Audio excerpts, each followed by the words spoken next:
How do you do, I? Think you've met my faithful handjob man. Hello, everybody, and bad news. You're listening to episode 6 of the 40k Badcast. My name is Dan Boyd. That other guy is Campbell McLaughlin, and we are bad at 40k, and you can too. Campbell, it's episode 6. You know what that means, right? Oh, I think I know. I think I read up on my little chaos history, and I'm pretty sure that's a certain number of a certain somebody who we're going to be talking about today. Episode 6, more like episode sex, because today is the 40k Badcast Slaanesh edition. More like episode 69. That's right. I set the temperature in this studio at 69 degrees because I am ready for Slaanesh, baby. A balmy, temperate, and supple 69 degrees. That's gross. Before we get into our sexy Slaanesh times, let's start the show with the Auspecs. First thing in the Auspecs, Campbell, something I'm extremely excited about, Shadow War Armageddon. This is extremely my shit. This is the most my shit that my shit has ever been. This is more your shit than Blood Bowl in a pint glass. Like, this is all over. You're all over this shit. Okay, good one. I'll allow it. So this is a Necromunda-esque campaign game set during, I think, the third war for Armageddon, correct? I think so. I'm curious how you justify every army being there, but who cares? It's Armageddon Necromunda with 40k models and rules based on those models. And who's got an Armageddon Steel Legion army? This fucking guy. That guy. Right here. Oh, I'm so excited. I don't need the fucking orcs that the box comes with. I don't need the scouts, Space Marine scouts that the box comes with. I do like that terrain, though. The terrain's dope and super mutable, too. Like, you can build all kinds of ways, like a Lego set. But I want those fucking rules, Campbell, and I want them now. Yeah. Oh, so, fun fact, I was, again, this is kind of like a conjecture type thing, but I was on the Facebook page where they posted that, where Warhammer 40k's Facebook page posted that, and somebody said, like, it's weird that, we're releasing this game called Shadow War Armageddon. There's no Armageddon Steel Legion. And, like, with a winky face, the 40k guy just wrote back, we're not done releasing things for this yet. So, who knows? Wait, Rumor what? out there. Yeah. It was like a little tease. I can't say if it'll go anywhere, but they kind of like... What? Little hint of Plastic Steel Legion. It's a little hint. Don't take that to the bank, but... Are you fucking kidding me? I can find the exact quote if you need me to. It might take me a minute, but it's out there. Listeners, he didn't tell me about this before the fucking show, and now I'm quite erect. I'm fully turgid. Turgid? Torpid? No, that's the other one. That's a bad one. I don't know. I'm really really excited about that. If there's... Okay, here's a problem, though, Campbell. One problem. I have like 60 unpainted Metal Steel Legionnaires sitting in my apartment. And I'm not buying new ones until those guys are painted. I had this gut feeling that the moment I finish painting my last Metal Valhallan, they'll release a new plastic range for the entire damn thing. That's what fucking Forge World did with the Raven Guard. I had just finished my Raven Guard army, and they released a bunch of Raven Guard upgrade sprues, and I was just like, fuck you guys. Fuck you for being cool and releasing things I want, but not after I want them. So if that happens, I'll be fucking ready. We're scheduled to talk about motivation for painting today, too, before we delve into the moist hole known as Slaanesh. And we can definitely bring that up as a reason to get painting. More on, let's actually pause for a second and talk about how fucking excited I am for Shadow War Armageddon. I'm all about that shit. This is huge, man. Like, if listeners know what's up, they know that we're all about those RPG elements plus tabletop strategy games. Necromunda is something that I played a ton of back when it was fresher. I think you played a lot of it too. Oh yeah, I played a lot of it. I played a nice lengthy campaign where I just shot child soldiers from 30 inches away with a bolt gun. It was fantastic. I liked the Van Saar gang because I wanted to give Majuves plasma guns. See, Van Saar was the gang that mainly fucked me up, so I say fuck those guys, and fuck Butch in particular. You know who you are. This is why we're friends. Yeah, I'm so excited about this, man. I wanna play some fucking Shadow War Armageddon. So fuck actual 40k, but yeah. Whatever. So the rules of this are actually based on Necromunda's rules. With like to hit modifiers and saving throw modifiers and stuff. Yeah, and like moon values of 4 inches and stuff like that. Like I don't know if they'll bring in like ammo rolls and stuff like that, since these are actual soldiers who are trained and equipped and all that. But I'd be they're okay out with there. that not being a thing. Yeah, there's worse things. Man, that's so cool. I'm really fucking excited for this. No, this is what I'm all about. This is the thing I've been stoked for. I didn't see this coming, and I'm excited to play this. Yeah, they kept this one pretty close to the vest, didn't they? Yeah, and they just dropped it in the middle of a conference last week. The greasy beard dandruff covered vest of the Warham player. Yeasty. Oh, gross. All right, anyways, let's talk more 40k before we move on to not 40k. Yeah. And You played any games, paint any models? Me? No. Okay, so I was on a work trip for the last 8 days in Austin, Texas, and was not able to do any sort of gaming stuff except occasionally read forums and look at the internet. So I am totally out for that. So why don't you go ahead? All right, so I played a game of 30k against that guy Jamie, who has his Great Iron Warriors army that beat me a few weeks ago. And what do you know, he beat me again. It was just a brutal game. Like, turn 1, he blows up all my tanks, and the next few turns are just my dudes just sadly marching up the field, trying not to all die. But it ended up being closer than I thought it would be, and it's fitting that he won on the secondary objective of attrition because, well, Iron Warriors. Beyond that, I just painted up a couple of neophytes for my Black Templars, and I think the scout heads are kind of doofy, so I swapped them for some Chaos Warrior heads, and I shaved the horns off, so they look pretty cool, and I painted some nice Templar crosses on their faces. I saw those. You posted them in the thread at somethingawful.com, and man, that's a really cool look. Yeah, it's like super medieval, and it fits them thematically, and I don't paint those stupid scout faces with their gummy details and flat hair. Yeah, so I've heard a lot of people go different ways for doing scouts when they do scouts. Mm-hmm. I've heard taking the Tempestus Scion heads and using those, the helmeted or the beret heads. Yeah, those are both pretty cool. I think the berets kind of clash a little bit with the Space Marine like monk-like thing, especially since most of those heads have crazy cool mustaches, but they're still great head bits. I mean, if any chapter has crazy cool mustaches, it's Black Templars. Well, wrong. Space Wolves are kind of all about that. Space Wolves, they have them. Woo! They have them too. Oh. All right, let's talk about some more 40k related stuff. We're going to Adepticon in 3 days. Oh my god, it so is soon. Sunday the 19th of March, listeners. Little peek behind the kimono there, part the old kimono for you guys. And since it's a Slinesh episode, kimonos are the only thing we wear. Just, I also think velour socks, smoking a kimono and socks. Velour smoking jackets, bathrobes left strategically untied. Oh man, I can't wait till we actually get into the Slaanesh part of this episode. It's going to be hilarious. But we're going to go to Adepticon. We've got a bunch of games lined up for the weekend. I'm playing in a couple of tournaments. You're playing in a couple of tournaments, and you've got some. I think you've been talking with Mr. Carl Tuttle of the Independent Characters podcast about getting a game in. That's right, Dan Starfucker Boyd. I am playing a game with Carl Tuttle. We're gonna have a good time. Hold your fucking horses. Okay? Listen, I'm not the one playing Carl. I'm not the one fucking buddying up to fucking Tuttle over here. That's you, motherfucker. That is you. You're the one who's buttering the Tuttle. Oh, Tuttle buddies. Don't you fucking come at me. I don't even know the motherfucker. I like his podcast. He seems like a real nice guy. That's it. That's all I know. Oh, you're gonna know him. He's a good dude.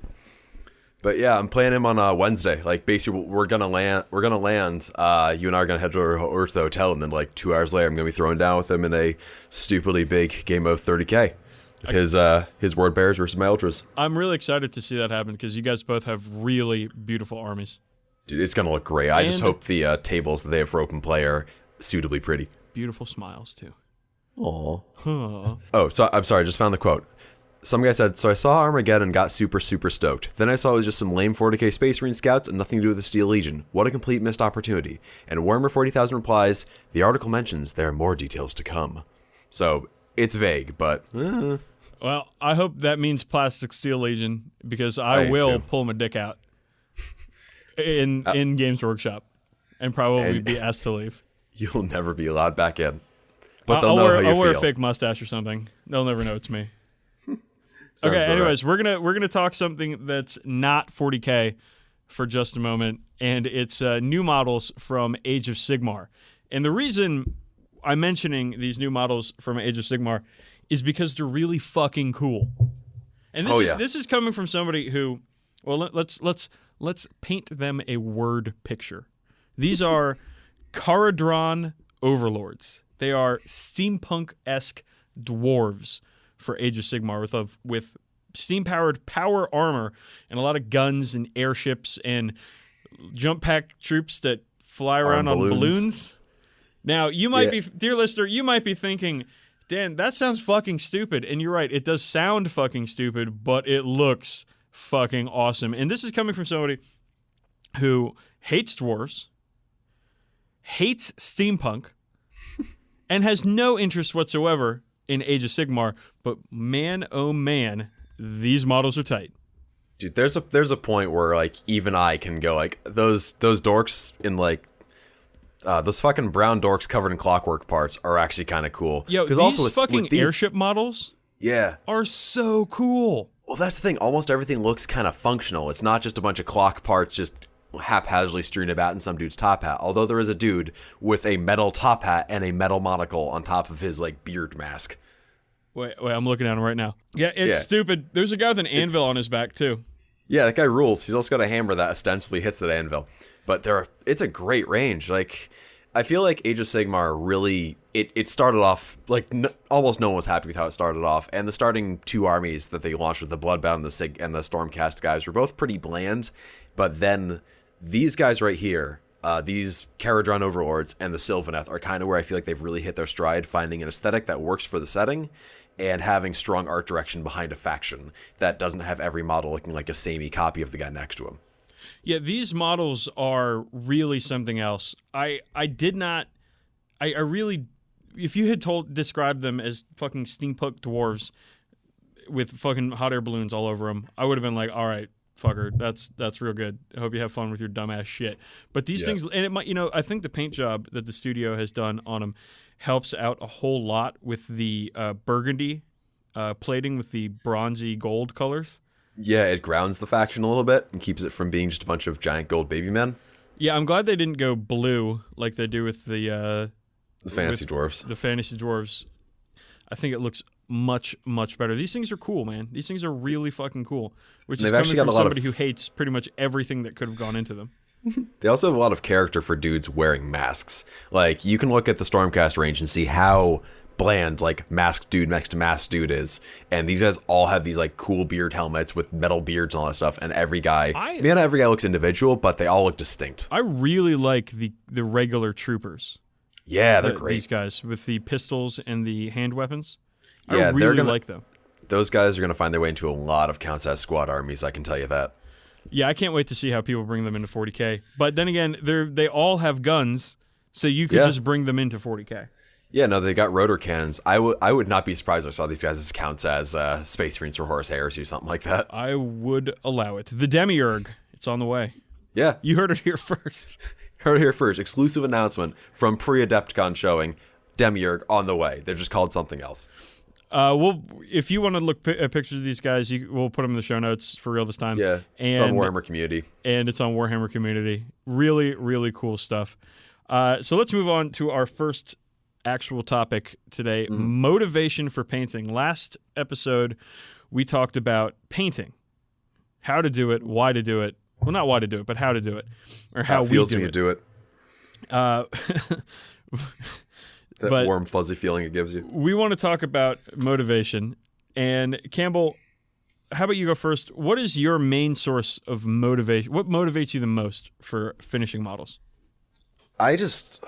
So for me, painting is the Zen thing. That's how I relax, and I get to feel like I accomplish something every time I paint something. And I also see pretty much every unit I work on as an opportunity to self-improve, which is kind of like a Zen Buddhist-ish way to look at it, but it's how I see painting. I see it as a means of relaxing, a means of improving, and a means of creating, which are kind of, I need to do those things to kind of keep myself sane. So that's what it is for me. I think my thing is just getting that 1 hour a night in. Yeah. It's sort of like going to the gym or, I don't know, doing something else constructive. Just taking a little bit of time, making sure you sit at your desk there and just getting that 1 hour in. Yeah, and that hour, that's 1 hour of Dan time. That's not you working on some shit. That's not you doing stuff for your job. That's not you just cleaning up around your house. That's stuff just for you. And it's important for everyone to have that in some means, and this is my preferred way of doing it. Yeah, so another reason that we just talked about for motivating and painting, something that doesn't really hit me too much, but I know a lot of people get real nuts for it, are new models. New models come out, and people want to grab them and paint them up as quick as they can. Yeah, I'm more like, I'll grab new models, then add them to the plastic pile, and I'll get to them when I feel like it. Yeah, I don't ever jump things. Like, I don't ever, like, something new comes out, I don't ever be like, oh, well, that's going to go before all the dudes I'm already working on. Dude, I was sitting on a trail at Cal for like months before I even opened that thing up and started painting the Ultramarines inside that. I had Gilman for almost a year before I painted him. Wow. Like, I don't jump on things quickly. I just get to him when it feels right. So here's something, though, that I will buy new models for and jump them, which is new rules or formations. And one of the things that I did this with were wyverns. So fuck you. I played a game against the guy where he had wyverns and I did not. And I was like, oh, man, my army can use these. I need to get some of them. So I got a couple of them and painted them up as quick as I could. And guess what? As you know, Campbell, they're pretty fucking badass. Yeah, they're disgusting. Is there any models that you've been like, you know what? I need to have those. I'm going to go get them right now. When I was at Warhammer World playing in like Babby's first 30k game, and one dude had a Whirlwind Scorpius. I used the rules for Whirlwind Scorpius with like my models counts as, and in one volley it killed 20 Marines and their apothecary. I was like, hold on, guys. I walked over to the Forge World store, bought one right then and there. Holy smokes. Yeah, having a Forge World store like 30 feet away from where you're playing is fucking dangerous. That's bad news. Yeah, I have one. It's great. I love it. I use it almost every game. Whirlwind Scorpius, huh? I don't think... Yeah, those are 30k only, right? It's 30k only. Okay, I get it. Yeah, never seen it. Another thing that gets me going is events. I think that's kind of the... events. Events are kind of the thing that brings a lot of appeal to painting, or it gets a lot of appeal finishing painting, even if it's only to a good enough standard. So last year, or I'm sorry, the year before, I was behind the line big time for the Nova Open and had to paint something like 9 tanks in 3 weeks. Yeah. And I was up until like 2 a.m. every night painting, just getting these tanks done. It took forever. Like I was going to like friends' game nights and stuff, hanging out with like a Hydra that I was painting. A fucking Hydra of all things. Fucking Steel Host, man. Yeah. Hydra techs. But I got it all done in time for the Nova Open. And that's something that like is not normal for me, is to go and exert myself that much for painting. Like the story I told like an episode or two ago about doing that display board at the last possible minute. Yeah. The week before that, I was painting up all these characters just to fit into my list. So I had accounts as Sly Marbo and a Lord Commissar and all kinds of other shit just at the last possible minute because I need it for the event. And so I don't do that often because I don't go to as many events as I'd hope to. But no, it's a valid thing. For me, though, I've never done the like, oh, I'm going to paint this to fit into a formation. I only did that once, and that was my Stormtroopers. Beyond that, I just kind of don't even look at formations, and if I happen to have the stuff for one, I think that's kind of lucky happenstance, and that's why I lose a lot of games. Well, that's what I was about to say. Like, yeah, I don't do that either because we're bad at 40k, you and I. Yeah. We just paint the things that we want to paint, have the things that we want to have, and go have fun with it. It's not like you're painting up your third Riptide for your fucking hobby killer. For my friend maker list. Yeah. I mean, if I wanted to, I could take 9 quad mortars for 30k and just have each of my shooting phases last an hour until there's nothing left on the other side of the table. Yeah, that sounds like a ton of fun. Oh, it's a great way to make friends. It's a great way to foster positive relationships in the community. It's a great way to really flex your hobby muscle by painting the same thing 9 times. It's good. It's good. I recommend it. Yeah, and quad mortars aren't exactly the most interesting looking models out there, are they? They're fine. They look cool, but like one is enough. Right. The fact that the Iron Warriors player I've been playing against takes 1 at most in a 2,000 point game kind of tells you how they are. So there's something to be said about painting for rules and formations, but it's not something that really gets me going. But I will paint up a ton of shit for an event like Nova Open or Adepticon. Not this Adepticon. I haven't been. I decided I wasn't going to give a shit and just use what I already had. Oh, yeah. So, yeah, Craig and Jason, I will be bringing my fucking Steel Legion to Adepticon. And for the two of you, go fuck yourselves. I can't remember which one of you was giving me shit the other day. I think it was Jason, but just because you're brothers, fuck both of you. I got one more motivation for painting. Go for it. And it's peer pressure from your group. If not intentional peer pressure, but when I'm in a group and I see a lot of people painting really nice models, I think, I want to do that. I want to do more of that. And that's definitely a good motivating factor for me. And I know when I was a teenager and I first started playing the game, the biggest thing that it was a feedback loop. Basically, I'd paint a unit, and then my friend would go, "Ooh, that's cool," and he'd paint a unit, and it would just kind of keep going back and forth. And it's a good way to keep people motivated by having multiple people painting to a similar standard in the group. So I'm usually the opposite in my group. Is I'm the one who paint shames, or I should say, gray plastic shames. Oh, Somebody shows up with primed models or gray plastic. I'm like, hey, why don't you go home and paint those models, fuckface? I get preferred enemy. It's all your guys. Ooh, do you guys actually do that? I've never done preferred enemy unpainted. I suggested it once, and there was 2 guys in my old gaming group who weren't really into that, and they would not accept that as a rule. So, oh well, no big deal. Oh well. So let's talk about getting motivated to paint. Let's say you're in a rut, a dry spell, if you will, because paint's kind of wet. Hey, ooh, a dry brushing spell, we'll call it. And how do we get motivated to paint, Campbell? So I found that it's the double-edged sword of the community. Like, you can jump into various Facebook groups, various forums, and so on, and just see all kinds of cool shit, and people painting stuff, and people creating stuff. And depending how you feel that day, that's either going to motivate you to make your own stuff, or it's going to make you just put down your brushes and be like, I'll never be this good. I think it's important to avoid that second mindset, because, like, I used to think that way when I'd see, like, whatever, like an heavy metal paint job or whatever, and now I just think, how close can I get to that instead? So it's kind of a matter of thinking, but seeing other people painting cool stuff out there helps a lot. And going through the materials that inspired you to begin with. So for me, that's like the old third ed rulebook. Going back through that is a great way to kind of relight that flame. I'd say that there are other external ways to do it too. Spending time painting for an event has worked for me to get a lot of stuff done. Like if you're on the fence about going to a local tournament or even maybe one of the national tournaments, do it and set always goals for it. And say, I'm going to paint another 2 units of Blood Claws or something for the event to get yourself moving on finishing your army. That's worked for me in the past. I'd suggest that for anybody. I'd also say the hardest part of painting is really to do it. Like just breaking out your stuff and working on it. Starting. So I feel like it's good to have something that works as good background material that isn't too distracting while you're at it.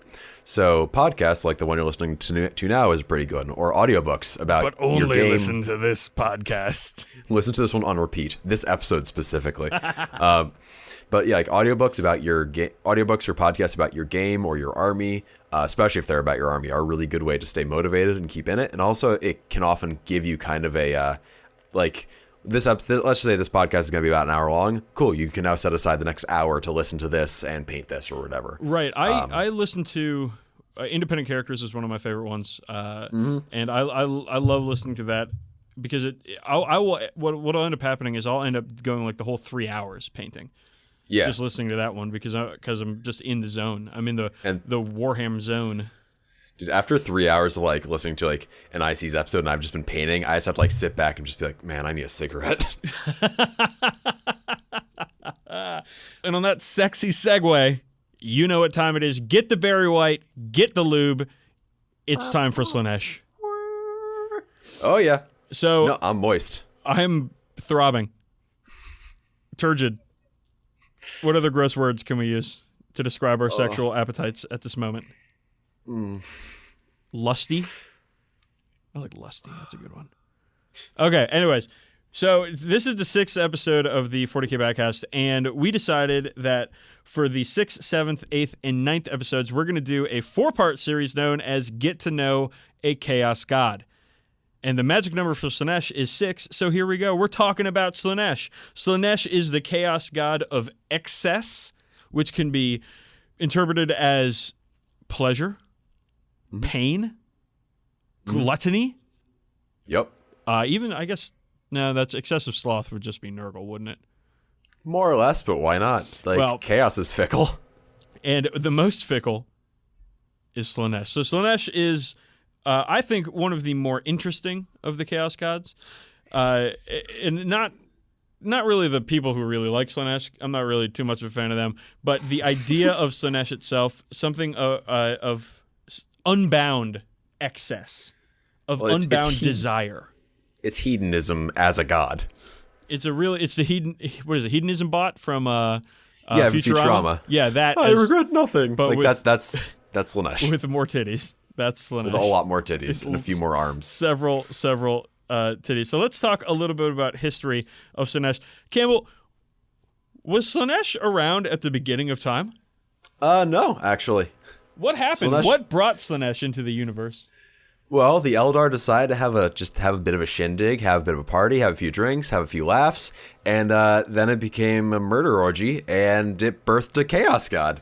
Yeah, so the Eldar, back in the days far, far before humanity took its first footsteps out of the primordial ocean of Terra, the Eldar were partying and banging and drinking so much and so hard that their psychic resonance, I guess, birthed their own chaos god. And I believe that formed the Eye of Terror. That did form the Eye of Terror, and the psychic shriek of the birth of the god blew up most of the Eldar worlds, and that's why they had to flee to the craft worlds. And I believe on the craft worlds now, there's no partying allowed.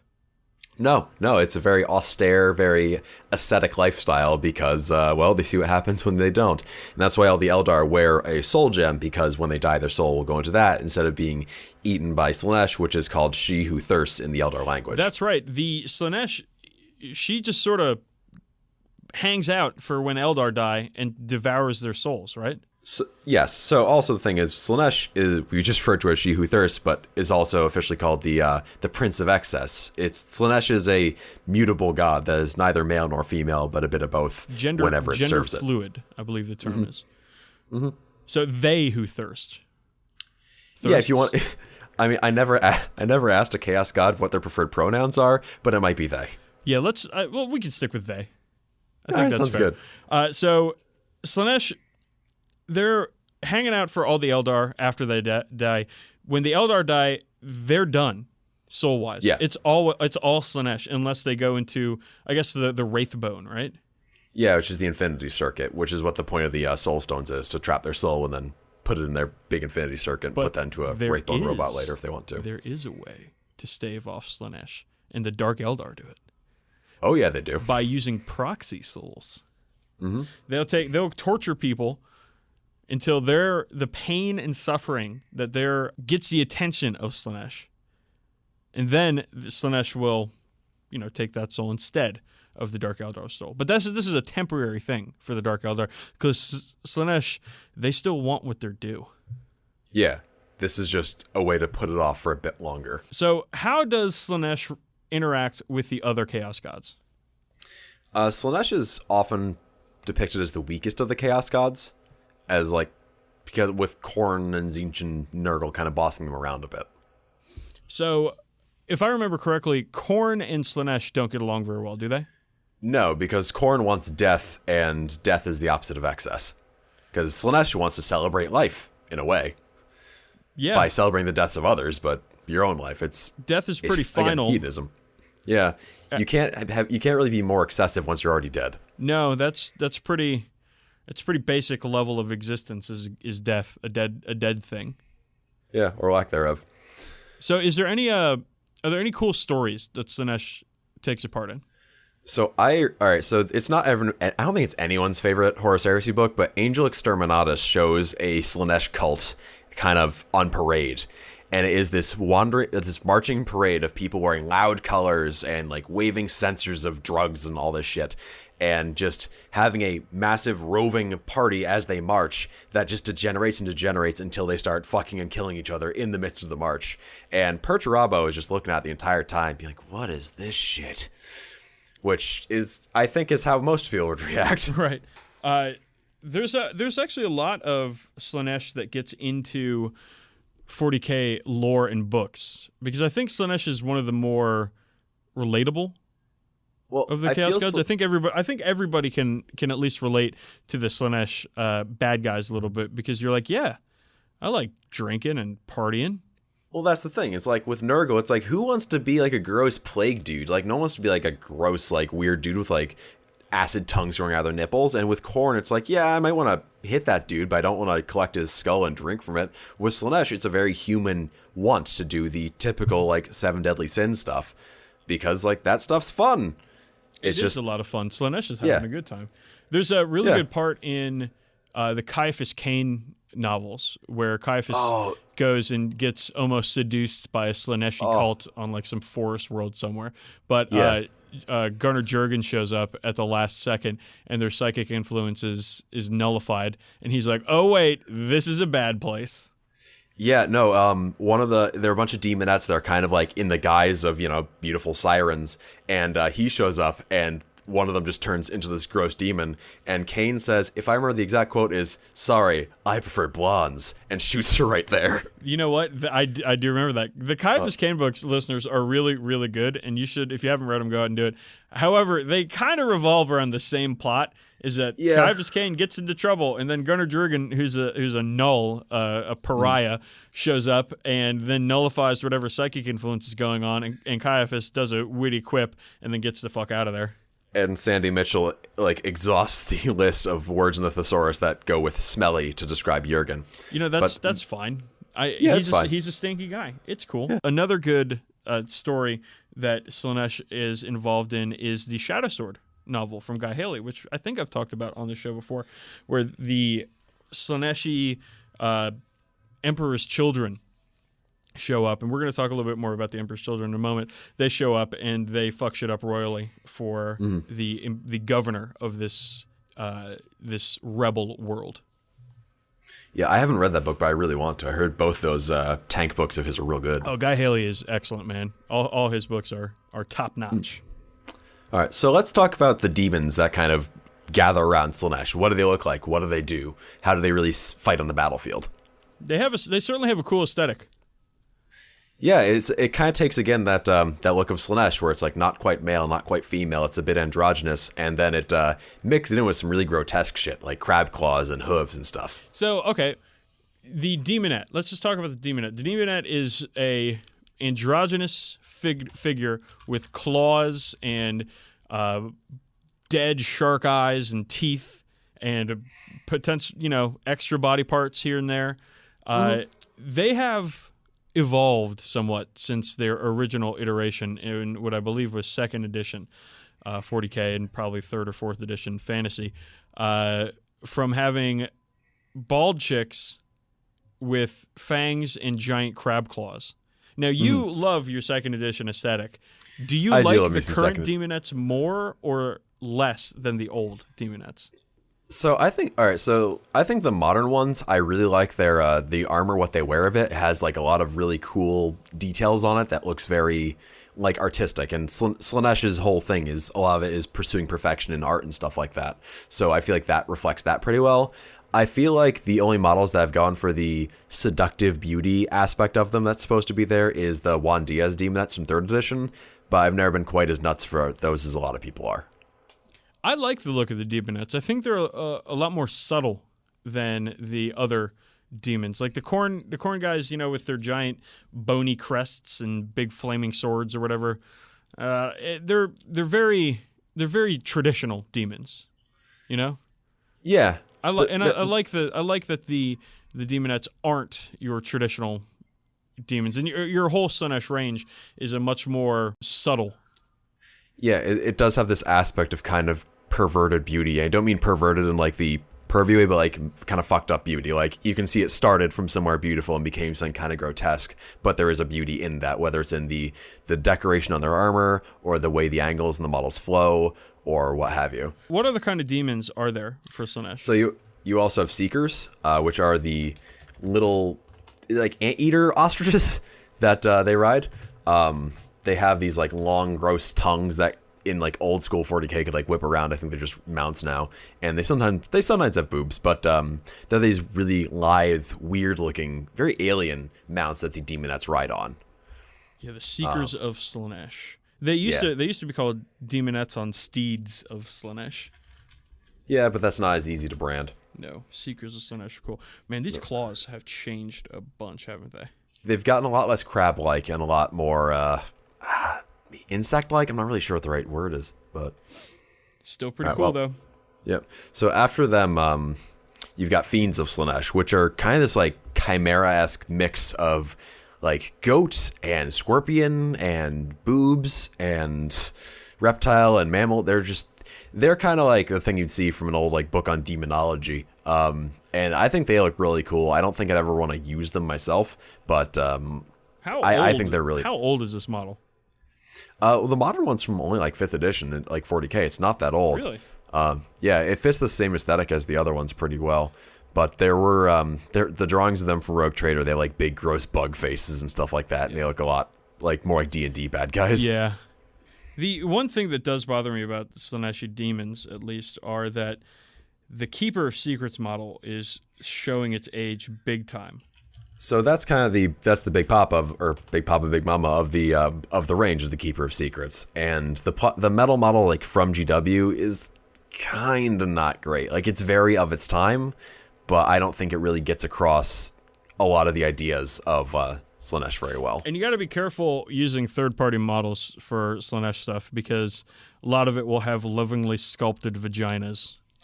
Yeah, there's a point because like the Forge World Keeper of Secrets, which is a fucking stellar model, like still has a bunch of boobs on it and is a lot more human looking. It looks like a giant demonette, honestly.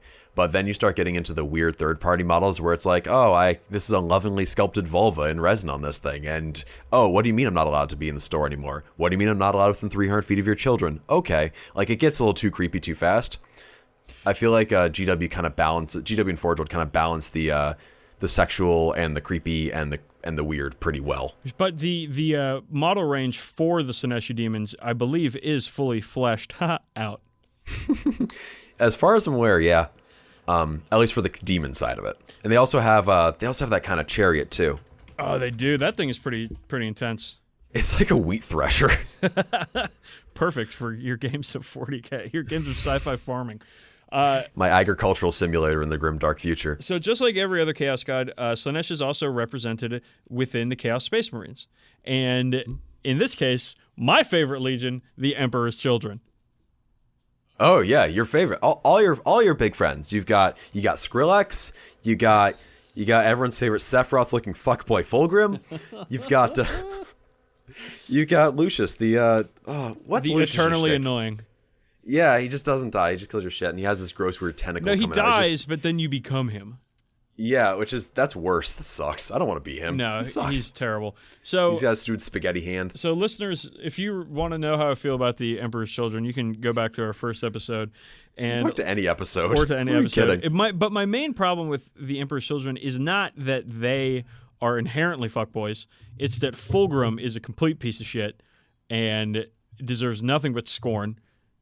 And then Eidolon is just annoying, and Lucius is dumb. But the Emperor's Children themselves, when they are somewhat pulled away from their terrible leadership, can be quite the terrifying force.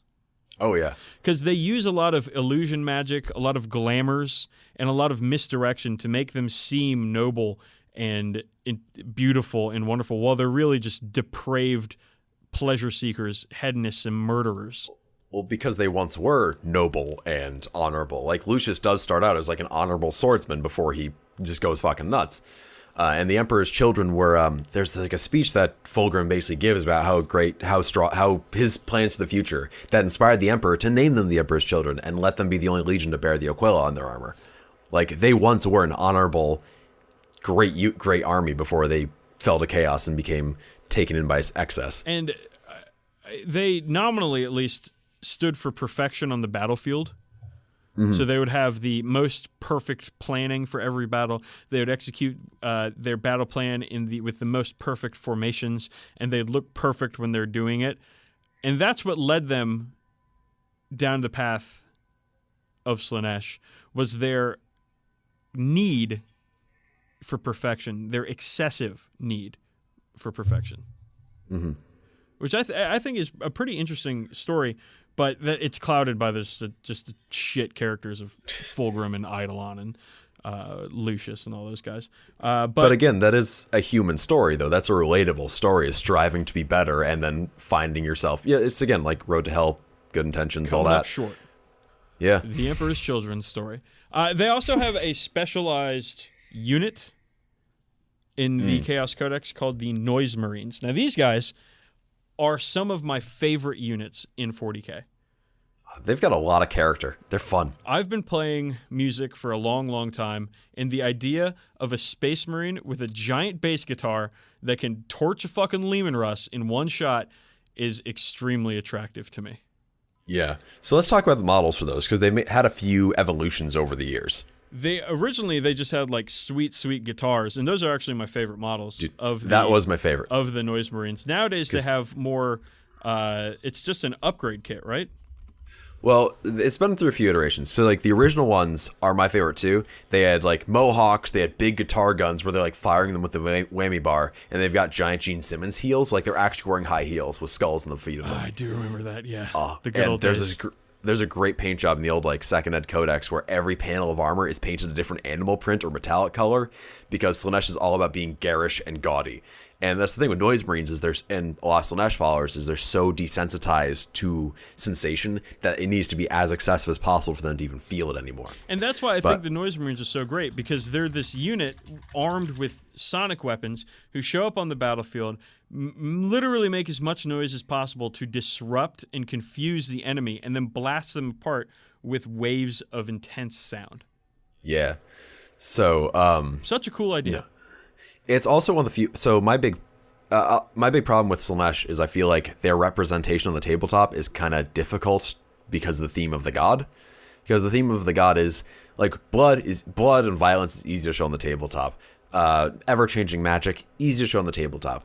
But striving for perfection and excess, those are harder concepts to illustrate with just a D6 based game system and a bunch of guys shooting at each other. I feel like Noise Marines have enough fluff to back up how they function on the tabletop that they do adequately fill that gap. Yeah, and Noise Marines are fucking really good too. Because the current meta for 40k is, of course, shooting is better than hand-to-hand. And with the Khorne Berserkers are, the Khorne special unit for the Chaos Space Marines, not so good right now because they have to get to combat, and that is the hardest part of combat now, is getting to combat. But Noise Marines, all they do is just pump out a fuck ton of shots. They sit back. I think they have salvo weapons now. I think so. And I think at least the Blastmaster is. They sit back and they just pump out a fuck ton of shots. They're not AP3 like the Thousand Suns, but they're nasty as shit, and they can be a huge thorn in somebody's side. In the game. So, before we move on to like what Slaanesh does as like the mark of Slaanesh and shit and what that's for and how most Slaanesh units go, I want to talk about two more characters. One, very quickly, Lucius the Eternal. He's the Chaos Space Marine special character that is currently out right now. He is a pretty good combat character. He used to be a very good combat character in like 4th edition. But now he's pretty good. You can get him into combat against backline units, and he'll wreck them and have a good time doing it.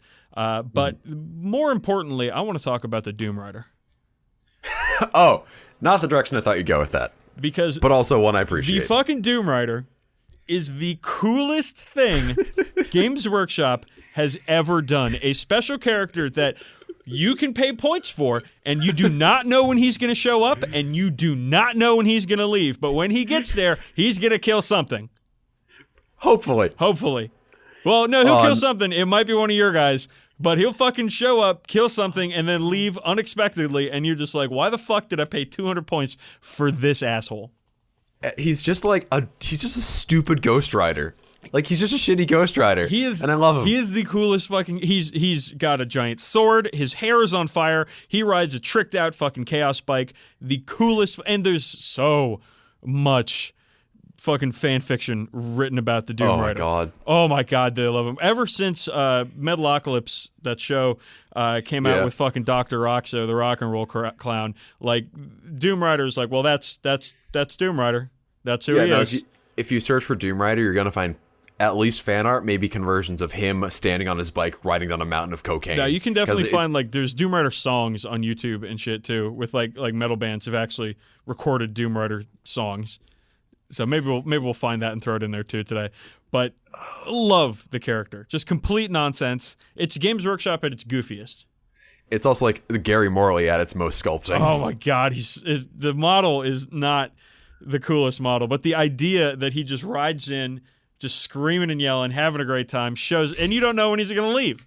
He decides, well, the dice, but he decides when he wants to leave, and he doesn't come back. Fuck your points values. He's out. Oh god, what a great model! All right, so Slaanesh on the tabletop is represented mainly by the mark of Slaanesh. Players can mark their units, pay a nominal cost, and give them extra attributes or extra powers. And the markless Slaanesh works in combat, and it works in initiative. This is where I feel like it kind of fails a little bit in representing what Slaanesh is all about. Being a little faster than the other guy, especially when like your big Slaanesh unit is Noise Marines, who you don't really want in combat because then they're not shooting. It feels kind of like they missed the mark a little bit on that. But it's been that way for a long time. That is true. The thing I would say they also missed the mark is with like Demonettes, and man, I could be off here, but I think they're only initiative 4. Because I think they're supposed to be faster than humans, not necessarily Marines. So they kind of lack a little bit of a punch in combat. They're also toughness 3, 1 wound with a 5-up invulnerable save. They're not exactly the most survivable of units. However, I think they're I5 actually, because like Bloodletters are I4. Okay, I thought Bloodletters. No, Plague Bearers are I3, aren't they? Yeah. Okay. Well, however, Demonettes and all the Slaanesh demons benefit from rending. Yes. Which means they will fuck up your tanks. Rending and fleet. Oh, is that the one where they can re-roll to charge? Yeah, and also the steeds of Slaanesh get a bonus to their movement too, so they'll be up in your grill real fast. Yeah, they can if you're not careful, because they're not an extremely threatening unit. But I think they're one of the more popular ones to summon. Mm-hmm. If you're doing the summoning demon game, as in because they do have multiple battlefield roles. So they can sit back and relax on objectives in the backfield. They can assault heavily armored troopers like Terminators and Space Marines, or they can take out vehicles. Yeah, all in combat though. Yeah, no, they're not really a shooting army. No, but I think that when you compare them with like Bloodletters, for instance, I think they get a lot more mileage. Yeah. Maybe not as much mileage as Plague Bearers. I mean, they get a lot of mileage just physically by getting across the table that fast. That is true. So let's talk about formations. So formations are everybody's favorite thing in Warhammer 40,000 because great way to balance the game. Super balanced. There are a couple, and we're going to talk about the Slaanesh specific formations for Chaos Space Marines and Chaos Demons, not the formations that you can use any Slaanesh things in, but the ones where specifically you have to use Slaanesh stuff. And there's 2 that I found in Chaos Demons. All right, so Slaanesh Demons have a couple of formations, and the first one is called the Flare Troop formation. This one is the Mask or a Herald, and then 6 units of either Demonettes or Fiends, and they reduce the weapon skill and the initiative of things they're in combat with by 1 to a minimum of 1, and if Heralds have lesser loci of grace or swiftness or beguilement, the special rules associated with that affect all units within 12, so they get to buff all of the units that they're around too. Dang. So that makes them a little more survivable, a little more dangerous on the field as a whole. Yeah. However, it's a large formation because you need 6 units plus a Herald or the Mask. Woof. And the other one is called the Grand Cavalcade, and you might understand when I say grand, it's another large formation. It's a Herald and 6 of Seekers, Hellflayers, or Seeker Cavalcades. And these ones can move an additional 6 when making flat out or run moves. Holy shit, that's fast.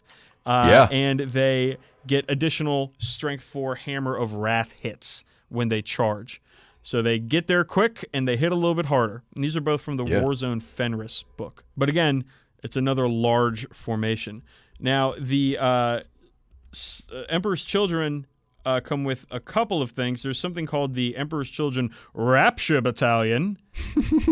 And then there's something called the Cacophony Formation, which is really what I'm going to focus on here, because the Rapture Battalion is one of those Decurion guys, and there's just so many fucking rules to those things and so many different things. Mm-hmm. But the Cacophony thing is a Chaos Lord or Lucius the Eternal and 3 to 6 Noise Marine units, and their thing is they can split fire. All sonic weapons used by this unit have the Shred special rule. Oh, that's nasty. Gross. That's gross. And if they include the maximum number of units at the start of the battle, then all attacks made by sonic weapons are +1 strength. Wow, that's balanced. So that's strength 5. Shred. Salvo bolt guns, basically. Yeah, sonic blasters. I think they ignore cover, too. Oh, gross. Yeah, I think sonic weapons ignore cover. Yeah, that's disgusting. And then strength 9 shredding blast masters. Oh, I already hate this, and I haven't even played against it. And that's in the supplement Traitor Legions. The new hotness that everybody likes. That's really fucking good. Yeah, that's gross. Oh, man, I kind of want that. I just want to start, like, just that formation. I don't know what the fuck I'd use it for. I don't have any fucking Chaos guys, but shit, that would be pretty cool. That's a tough one. A quick note about Harlequins, if you don't mind. Oh, yeah, go for it. So Harlequins are the Eldar faction that act out the fall of the Eldar. And doing that, they have a character that represents Slaanesh in their unit called the Solitaire. And the Solitaire is very Slaanesh-like, at least, in the fact that they are a complete monster in close combat. Get something like 10 attacks on the charge, initiative 10, weapon skill 10. It's just fucking everything up. I love the Harlequin range. Yeah. And I love the Solitaire model. Just really, really cool. It's very characterful and very creepy. So there you have it. Before we have some fun, is there anything you want to talk about more in the rules or playstyles with Slaaneshi demons or Chaos Space Marines? No, but I did want to bring up that Aeneid, the new Eldar god of the dead, does have a more than passing resemblance to Slaanesh and a lot of the Slaaneshi characteristics. The avatar of Aeneid. Yeah, it's got like the horns and kind of the pale blue skin. And the gender fluidity across the body and all that stuff. Like that's it kind of shows the origins of where Slaanesh came from, and it's kind of cool that there's a bit of Eldar in the Chaos Pantheon in a way because of Slaanesh's appearance. And I guess it goes back and forth a little bit because there's a little chaos in the Eldar now. Oh yeah, that's interesting, man. Ooh, I just got chills. All right, let's do it. We're gonna make some fucking demon names with the demon name generator that Campbell has in what book? So it's from Realm of Chaos, Slaves to Darkness from 1988, but I got the Codex Chaotica Index Apocrypha book on Chaos, that one. This one. All right. Oh, we're gonna do this. What do you need me to roll? This is a table with basically you roll a d20 and a d10, and you cross-reference the two of them, and it'll come up with a word, and you do it 4 times to make your full demon name. All right, what am I rolling? So roll a d20, then a d10, tell me the results, and do that 4 times. I got a 5 and a 7. Is the first one. Yep. 19 and a 7. All right. 16 and a 4. Yeah. And 5 and 1. All right. You are Coldgore Hack-Canker.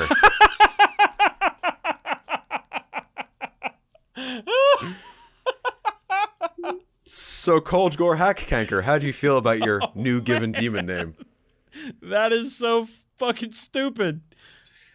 Coldgore Hack-Canker. Hack-Canker. That hacks. Oh my god. All right. That's hilarious. And my name is Fester Axe Room Fat. Fester Axe Rune Fat? Room Fat, like rheumatoid arthritis. Fester Axe Room Fat. I prefer Coldgore Hack-Canker myself. Coldgore Hack-Canker really does have a nice ring to it. Oh, wow. That's tremendous. Well, Fester Axe. Okay, we've got one more bit of fun. I'm very self-conscious about my room fat. Thank you very much. We got one more bit of fun we're going to do. Because we are going to read Panoscope's awesome story, Fulgrim's Hole. We didn't read it last time for our fanfiction challenge because it didn't really fit with the criteria that we put out, but it's It's hilarious, and it's amazing. Yeah, for one, there's no Biff Tundrish in it, so it was exempt from being part of that contest. However, it's fantastic on its own, and with the Slaanesh theme, we felt it fit with the show. All right, Campbell, I want to hear you read it, so please. Oh, okay. Give it to me. I'm worth it. Fulgrim's Hole by Paniscope. Based on true story. After weeks of suspicion, Fulgrim's inner circle came to the realization that the being presenting as their Primarch was in fact a warp beast who had taken possession of his body. There was only one option available. They were going to have to torture the demon out of Fulgrim. And not just any torture either. It had to be anal torture. It's a fact that as humans eat, so must they excrete the waste in their asshole. Similarly, those that have taken on a demon must excrete the foreign soul from their asshole. Capturing a Primarch is no mean feat, and the trap they set was cunning indeed. In the recent evenings, Fulgrim had taken to moving through the bowels of the ship, slaughtering the dregs of the crew and feasting on their pain. He followed the same path each night, so it was a simple matter to convert one of the chambers to the lower floors into a stasis pod, triggered upon Fulgrim's entry. And, practically on cue, when he entered, they sprung the trap. They moved the Primarch into a special chamber Bile had created deep in his laboratories aboard the ship. Confident that the restraint system would secure Fulgrim, they positioned him face down on his hands and knees, revealing his most vulnerable area, his butthole. Fuck. Oh, and what a perfect hole it was. Scribes and scholars would have written masterpieces about this orifice if they had been given the chance. Eidolon gasped in pleasure, and Bile shed a single tear at both the perfection of their master's anal cavity and at the horrors they were about to unleash upon it. Oh, God. Fire up, anal killer! Bile said, suddenly snapped back to reality. A servitor with a massive industrial drill bolted onto his chest, activated and stepped towards Lord Fulgrim. Is Fabius Bile Skeletor? Yes. Directive, it inquired in the soulless voice. Before Bile could answer, the thing wearing Fulgrim said in a sneering voice, "You think you can take back this body from me? There's no way you'll be able to torture me out of it." Activate fuck pattern 69, Bile said coldly. Then the servitor stepped forward and the screaming started. It started rhythmically, the industrial drill thrusting and penetrating into Fulgrim repeatedly, his perfect hole being torn asunder by the crude mechanicum technology. A masterwork of genetic sciences and warp sorcery, ruined in moments by a lobotomized criminal. Had Fulgrim not been restrained so thoroughly, his first course of action would have been to kick out and obliterate the servitor, followed shortly thereafter by slaying everyone in the room. Instead, he writhed in agony as the servitor obliterated his anus. Fuck. The chief librarian, deep in concentration in the apothecarian, managed to tell the others present, "The demon's hold is weakening! The excruciation is working! Increase the pain!" Without pause, Bile calmly said, "Servitor, initiate supplemental algorithm 420XXX anal devastator." Wordlessly, the servitor complied. The drill bolted into his chest blossomed, additional cutting edges out into Fulgrim like a field of fresh flowers on a spring morning. Gross. But here, in the grim darkness of the far future, there are no flowers. "You'll never force me out of this asshole," the demon roared, nearly breaking the restraints as the servitor's work began anew. The pain was becoming unbearable, both Fulgrim and demon in perfect agony as the servitor continued its grisly work. Suddenly, the chief librarian rose, shoved the servitor out of the way, and inserted his gauntleted fist directly into Fulgrim's gaping, bleeding anal cavity. With eyes closed and muttering the litanies of exorcism, he brought the demon's very form into existence in Fulgrim's colon. The demon shrieked, "No!" Then, he wrapped his hand around one of its slithering appendages and pulled. It slithered out of Fulgrim, taking the appearance of a ball of tentacles with no face, and tried to leap into the mouth of the next nearest person. But Eidolon was faster than it was, and it met the business end of his thunderhammer before it was able to possess another body. Knowing that their master was restored to his rightful place, they immediately set about releasing him from his prison. "Thanks, boys," said Fulgrim as he put on the diaper he'd have to wear until his enhanced physiology healed his destroyed rectal cavity. "That demon had me enslaved for months." Later, Fulgrim would turn into a giant snake monster for some reason. The end. Thank you, Paniscope. I know you were put Thank out. you. I know you were put out because you didn't get your story read last time, but we wanted to give it special billing. Special filling. Oh, Ugh, that was really gross. Entry only in the rear. Oh, God. All right. That's it. We're getting out of here. Yeah. Let's talk about social media for a moment. You can find us via email at contact@40kbadcast.com. You can find Campbell on YouTube at youtube.com/camhammershow. And he just put out a tutorial on how to do snow bases. Yeah, it's nice and chilly out here in New England right now. We got some snow on the ground, and I decided to make a little festive tutorial on how I do my snow bases for all my armies. I thought it was a really good video. Yeah, thank you. I need to work on them a little bit, but hey, it's my first tutorial. I'm learning too. They can also follow me on Twitter. I'm at BrotherSRM. I was on there the other day, and Cook It Auto, I think it was Cook It Auto, actually plugged our podcast on Aaron Dembski-Bowden's Twitter. Oh, really? Yeah, so hopefully he'll listen to it. That would be... In which case, if you're listening, I love you. I love you. I want to meet. I want to meet you. Thanks for your books. Can you put us in your stories? ADB. Can you put the two of us in the stories? We like to be in stories. Hey, I got an idea. I want to be. Yeah. Let's tell people to write reviews for us on iTunes. Oh yeah. So we've got some of those. 6 reviews so far on iTunes. From Mighty Quinn, Copper Cod, The Armor of Contempt, Roy Gerbil, Panoscope, my new best friend, and Carl from the Independent Characters. Oh man, that's some top talent stuff. Yeah, he said there's great sound quality and the two hosts obviously have good chemistry. So fuck all y'all motherfuckers. Ooh. We are legit now. So please, you got an acid and a base. Please go on iTunes. I got to tell you, we got a really, our average rating is a 5. So I'm going to need people to go on iTunes and bring that average down. Well, bring it to something that's a little more accurate, yeah. To like a 1. Well, the guy who gave us a 4-star rating and said there weren't enough poop rituals, I think he's... He said 4 out of 5 poop rituals. All right, I think he's on the right track. I think we need more 1-star ratings. I think that would really make my day. We have a website, Campbell. We do, at 40kbadcast.com. It's pretty cool. Yeah, we got pictures, we got show notes, we got all that stuff that we talked about in old episodes when we didn't actually have anywhere to post pictures and show notes. Campbell keeps putting fucking anime on the website. Yeah, I do. I don't know if you guys knew that, but he does. So if you want to go see Campbell and his stupid fucking anime on our website, you can do that at 40kbadcast.com. That you can. And you can follow us. I think you can actually follow through Blogspot, or WordPress, or whatever the site is, and you can see the updates as they happen. And I post every episode as it happens on Twitter, Camhammer, whatever. So you can keep up to date. Yeah, you can't follow the show on Twitter because we don't have a Twitter yet. But you can follow. Whose fault is that? You can follow me on Twitter. It's at DB_sleazy on Twitter. You can follow me and you can watch me tweet about baseball because that'll be fun. Cool. All right, man. You got anything else?